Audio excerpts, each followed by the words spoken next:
سورت اخلاص 4 آیات ہیں، 15 کلمات ہیں اور 47 حروف ہیں۔ اس سورت کو سورت توحید بھی کہتے ہیں، سورت نجات بھی، امان بھی، اساس بھی اور المانع بھی۔ سورت فاتحہ کے بعد یہ سورت ایسی ہے کہ جس کے بہت سارے نام ہیں، اور یہ 2 اخلاص والی سورتوں میں سے ایک ہے۔ دوسری کون سی تھی؟ قل یا ایھا الکافرون۔ تو جن سنتوں میں آپ صلی اللہ علیہ وسلم پہلی رکعت میں سورت الکافرون پڑھتے تھے، ان سنتوں میں اور ان نمازوں میں دوسری رکعت میں سورت اخلاص۔ اور ویسے بھی یہ سورت صحابہ کرام کی بہت فیوریٹ سورت تھی۔ ایک لشکر جس میں جو قائد تھے یا لیڈر تھے وہ سورت اخلاص پڑھاتے تھے، اور واپسی پر آپ صلی اللہ علیہ وسلم کو جب بتایا گیا تو انہوں نے کہا کہ میں اس سورت سے محبت رکھتا ہوں۔ تو آپ نے فرمایا اللہ بھی اس سورت سے محبت رکھتا ہے، یعنی اللہ تعالیٰ کو بھی یہ سورت پسند ہے۔ اور دوسرا واقعہ، قباء کی مسجد پر آپ صلی اللہ علیہ وسلم نے کسی کو امام بنایا تھا، اور وہ ہر نماز میں سورت اخلاص بھی پڑھا کرتے تھے، یعنی اور سورت بھی پڑھتے اور ساتھ یہ سورت بھی پڑھتے۔ اس پر لوگوں نے ان سے کہا کہ آپ ہر نماز میں ہمیں یہ پڑھاتے ہیں، تو انہوں نے کہا کہ ٹھیک ہے، آپ کسی اور کو امام مقرر کر لیں۔ تو انہوں نے کہا کہ نہیں، نماز بھی آپ ہی پڑھائیں گے، لیکن آپ یہ کیوں پڑھاتے ہیں؟ تو بات پھر نبی صلی اللہ علیہ وسلم تک پہنچی، تو آپ نے ان سے پوچھا تو انہوں نے کہا کہ مجھے اس سورت سے محبت ہے۔ تو آپ نے ان کو خوشخبری سنائی کہ اس سورت سے محبت کی وجہ سے اللہ تم سے محبت رکھتا ہے اور یہ تمہیں جنت میں داخل کرائے گی۔ تو توحید ہی وہ چیز ہے کہ جو انسان کو اللہ کے سب سے زیادہ قریب کرتی ہے، کیونکہ یہ سب کچھ اللہ نے بنایا ہے اور اللہ ہی کا حق ہے کہ ہر چیز جیسے اس کی عبادت کر رہی تو ہم بھی صرف اسی کی عبادت کریں۔ اور اخلاص کا کیا معنی ہوتا ہے؟ خالص کرنا۔ بسم اللہ الرحمن الرحیم۔ قل کہہ دیجئے، ہوا وہ، اللہ اللہ، احد ایک ہے۔ احد کا روٹ وحدہ ہے۔ وحدہ کا مطلب ہوتا ہے ایک ہونا، اور جب احد کا لفظ استعمال ہوتا ہے تو صرف اللہ کے لیے۔ عام زبان میں اگر کسی کے لیے استعمال کیا جائے تو واحد کہتے ہیں، یعنی اکیلے احد کا لفظ صرف اللہ کے لیے استعمال ہوتا ہے۔ ویسے مرکب کے طور پر ہوتا ہے، جیسے احد عشرہ، یعنی گنتی وغیرہ میں بھی استعمال ہوتا ہے۔ قل کہہ دیجئے، کس سے کہا جا رہا ہے؟ نبی صلی اللہ علیہ وسلم سے۔ آپ کہہ دیجئے کیا ہوا وہ، اللہ اللہ، احد ایک ہے، اکیلا ہے، یکتا ہے، لا ثانی ہے، بے نظیر ہے، بس وہ ایک ہی ہے، لیس کمثلہ شیء، کوئی اور نہیں۔ اور قرآن کا اصل پیغام بھی یہی ہے کہ لوگوں کو یہ بتا دیا جائے کہ وہ اللہ ایک ہے۔ سورۃ ابراہیم میں آتا ہے ھذا بلاغ للناس ولینذروا بہ وليعلموا انما هو الہ واحد، کہ لوگ یہ جان لیں کہ بس معبود دراصل وہ ایک ہی ہے۔ اللہ الصمد، اللہ بے نیاز ہے۔ صمد کا لفظ قابل غور ہے۔ صمد کہتے ہیں کسی ٹھوس چیز کو جو اندر سے کھوکھلی نہ ہو، اوپر سے ملمہ نہ چڑھا رکھا ہو، اندر سے بھی مضبوط ہو۔ عام طور پر کیا ہوتا ہے کہ بڑے بڑے لوگ اپنے اوپر ملمے چڑھا کے رکھتے ہیں۔ ملمہ کیا ہوتا ہے؟ ایک خول سا چڑھا لیتے ہیں۔ وہ نظر آتے ہیں جو وہ ہوتے نہیں، اندر سے کچھ ہوتے ہیں، باہر سے کچھ ہوتے ہیں۔ انہیں ایک تصنع قائم کرنا پڑتا ہے، لیکن اللہ سبحانہ وتعالی کے لیے یہ مشکل نہیں، وہ اس سے بے نیاز ہے۔ اسی لیے عام طور پر اللہ الصمد کا ترجمہ کیا کرتے ہیں؟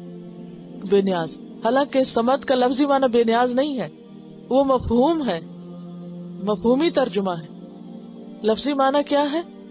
اس میں 2 چیزیں ہوتی ہیں۔ نمبر 1 ٹھوس یعنی مضبوط، اور نمبر 2 مقصود، کہ سب اسی کی طرف رجوع کریں، یعنی وہ سب سے بے احتیاج ہے، اس کو کسی کی ضرورت نہیں اور سب اس کے محتاج ہیں۔ صمد اس کو بھی کہتے ہیں کہ جس کے اوپر کوئی اور بالادست نہ ہو، وہ سب سے اونچا ہو، جس کو کبھی زوال نہ ہو، جو مرے نہیں کہ اس کا کوئی وارث بنے، جو نہ سوئے اور نہ بھولے، جس میں کوئی عیب نہ ہو، جس پر کوئی آفت نہ آئے، جس کی صفات اور ذات کامل ہو، ہر لحاظ سے کوئی کمی نہ ہو اس میں کسی طرح کی بھی، جو ہمیشہ غالب رہے، کبھی بھی مغلوب نہ ہو، جو ہر زیادتی اور نقصان سے پاک ہو۔ یہ ساری چیزیں ہیں ایک صمد میں۔ اس احساس کے ساتھ تو ہم نے کبھی قل ہو اللہ پڑھی نہیں. اللہ الصمد، ذرا سوچیں ابھی ان باتوں کو جو میں نے کہی. اردو میں کوئی ایک لفظ اس کا ترجمہ نہیں کر سکتا. اللہ الصمد، لم یلد، نہیں اس نے جنم دیا، نہیں اس نے جنا، ولم یولد، اور نہ وہ جنا گیا. یعنی نہ وہ کسی کی اولاد ہے نہ اس کی کوئی اولاد ہے، وہ ایک اکیلا ہی ہے بس. قرآن پاک میں بار بار اس بات کی تردید کی گئی ہے کہ اللہ کی کوئی اولاد ہو، اللہ کا کوئی بیٹا ہو یا بیٹیاں ہو، اور اس طرح کی بہت سی آیات ملتی ہیں. مضمون بہت عام ہے. ویسے سورۃ الانعام 101 میں آتا ہے بدیع السماوات والارض انا یکون لہ ولد ولم تکن لہ صاحبہ وخلق کل شیء، کہ اس کی کوئی اولاد کہاں سے ہو سکتی، اس کی تو بیوی بھی کوئی نہیں، یعنی کوئی اس کا رشتہ دار ہے ہی نہیں. سورۃ مریم میں آتا ہے وما ينبغي للرحمن ان يتخذ ولدا ان كل من في السماوات والارض الا آتي الرحمن عبدا لقد احصاهم وعدهم عدا وكلهم آتيه يوم القيامة فردا. سورۃ الانبیاء میں آتا ہے وقالوا اتخذ الرحمن ولدا، لوگ کہتے ہیں کہ رحمان نے اولاد بنا لی. سبحانہ، پاک ہے وہ. بل عباد مکرمون، بلکہ بندے ہیں معزز. لا یسبقونہ بالقول وہم بامرہ یعملون. لم یلد ولم یولد ولم یکن لہ کفوا احد. ولم اور نہیں، یکن ہے، کانا کا معنی ہے بھی ہوتا اور تھا بھی. نہ ہے نہ تھا، نہ ہے نہ تھا تو کبھی ہوگا بھی نہیں. ولم یکن لہ، اور نہیں ہے اس کے لیے اور نہ تھا اس کے لیے کبھی کوئی کفواً، ہم پایا، ہم پلہ، برابر.